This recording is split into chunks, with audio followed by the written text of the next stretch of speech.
வாழ்வோம் வாழ்வோம். நிறைய பகுதியை நீங்கள் சேர வேண்டும் என்றால் ஞானத்தை நீங்கள் சார்ந்திருக்க வேண்டும்.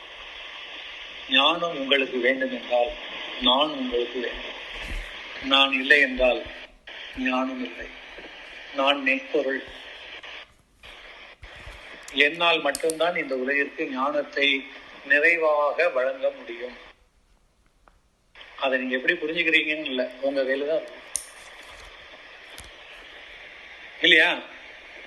அப்போ என் நினைவு உங்களை ஞானத்தில் கூட்டி வைக்கும். என்னை நீங்கள் உங்களுக்குள் கூட்டி வைக்க வேண்டும். என் நினைவு உங்களை ஞானத்திற்குள் கூட்டி வைக்கும்.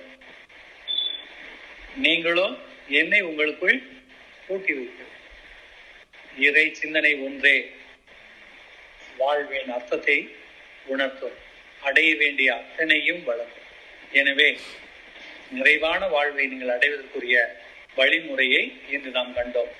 எனவே ஞானம் பெறுவதை வாழ்வின் லட்சியமாக கொண்டீர்கள் என்றால் நீங்கள் தனித்துவம் மிக்கவர்களாகவும் அத்தனை பேரிலும் அடையாளப்படுத்தப்பட்டவர்களாகவே இருப்பீர்கள்.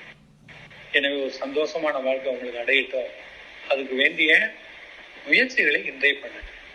ஞானம் நோக்கிய பயணம் மட்டும்தான் இதை பெற வைக்கும் என்று சொல்லி இன்றைய உபதேசத்தை இத்துடன் நிறைவு செய்கிறேன். வாழ்வோம் வாழ்வோம்.